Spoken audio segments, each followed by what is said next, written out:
Bonjour. Carla di Martino, Ratio Particularis, doctrine des sens internes d'Avicenne à Thomas d'Aquin.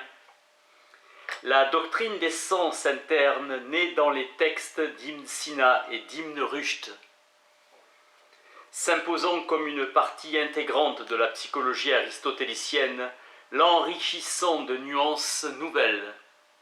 Il existe dans toute âme sensible, animaux et plus profondément humains, une capacité discursive, une ratio particularis, qui ouvre sur la pensée. L'expérience terrestre humaine est rapportée à sa dimension théologique. L'objet propre de l'intellect humain est le sensible, la fonction propre de l'intellect humain est d'en faire de l'intelligible. Ce travail est la révision de la thèse doctorale de l'auteur qui maîtrise le grec, l'arabe et le latin, donnant une vision d'ensemble. Dans le De Anima d'Aristote, on apprend que la perception, les cinq sens, n'agit sur l'objet sensible qu'en présence de cet objet, et à travers les organes corporels. Aristote nous enseigne que grâce aux sens, nous connaissons des qualités, les sensibles propres à chaque sens, et des quantités, les sensibles communs. Entre la perception et l'intellect se trouvent des facultés susceptibles de conserver les données sensibles, même en l'absence de l'objet. Les sens externes ont des organes, les sens internes n'ont pas d'organes. Siège la sensation dans le cœur, dans la tradition aristotélicienne, et dans le cerveau, dans la tradition médicale et galénique. Ibn Sina organise l'étude de la connaissance sensible par la distinction entre sens externe et sens interne, représentation, mémoire et songe. La capacité de saisir puissance supérieure à la limite de la pensée, Thomas d'Aquin l'appellera ratio particularis. Du sens au sens interne, les degrés de l'abstraction. À partir d'Alexandre d'Aphrodise, multiplicité des facultés. Le pouvoir du sens commun s'est étendu par rapport au texte d'Aristote. L'estimation saisit en même temps les intentions. La faculté estimative est intention. En ce qui concerne la conscience de soi, seul l'intellect donne accès à la connaissance de soi, seule faculté capable de réflexion. Ibn Rushd, vers une pensée sensible. Au cours de sa vie, il commente systématiquement l'intégralité de l'œuvre d'Aristote, épistomée, paraphrase et commentaires. Il étudia les facultés en tant que partie de l'âme, afin d'établir si l'intellect est séparable. De la sensation à la perception, il établit un parallélisme entre l'unité du sujet qui perçoit et l'unité de l'objet qui est perçu. Le résultat est que les cinq sens spécifiques sont identiques au sens commun car ils sont des activités du sens commun.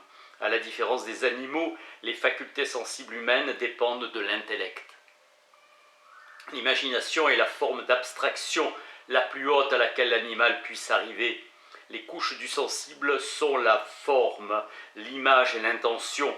La remémoration rappelle les notions perdues en coordonnant un processus, celui de susciter un souvenir. Le souvenir est l'exemple le plus clair de la façon dont l'âme humaine, le sens et l'intellect devient subtil. L'imagination, la cogitation et la mémoire produisent une forme prête pour la pensée, une forme spirituelle. La mémoire dans l'âme humaine prend une prééminence qui en fait le lieu le plus favorable pour la rencontre entre le sens et la pensée. Capacité discursive dans l'âme sensible qui analyse aux limites extrêmes de la pensée.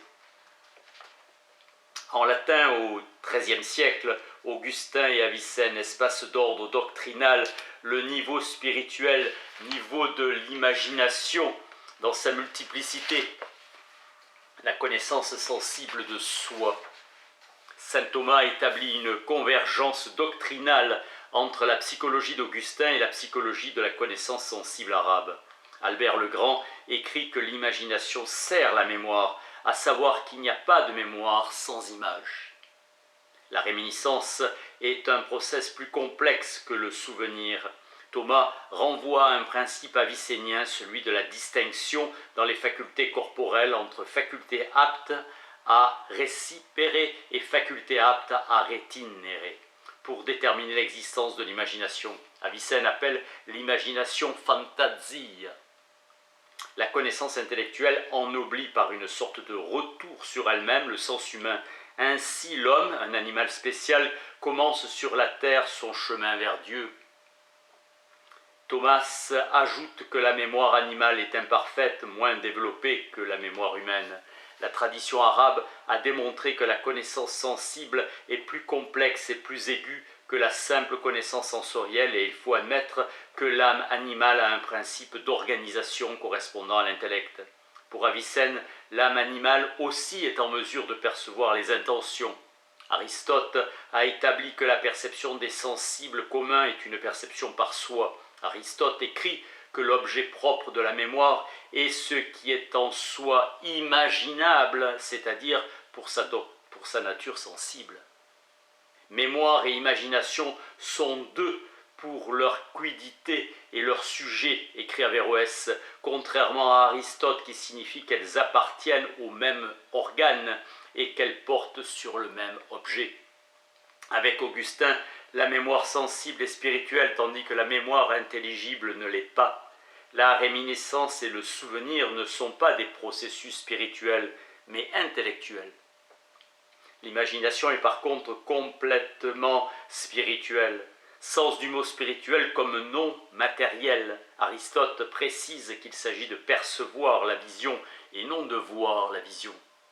Thomas pose la question de la vérité à propos de la connaissance sensible. L'homme, pèlerin sur terre, in via, pour joindre sa véritable patrie céleste.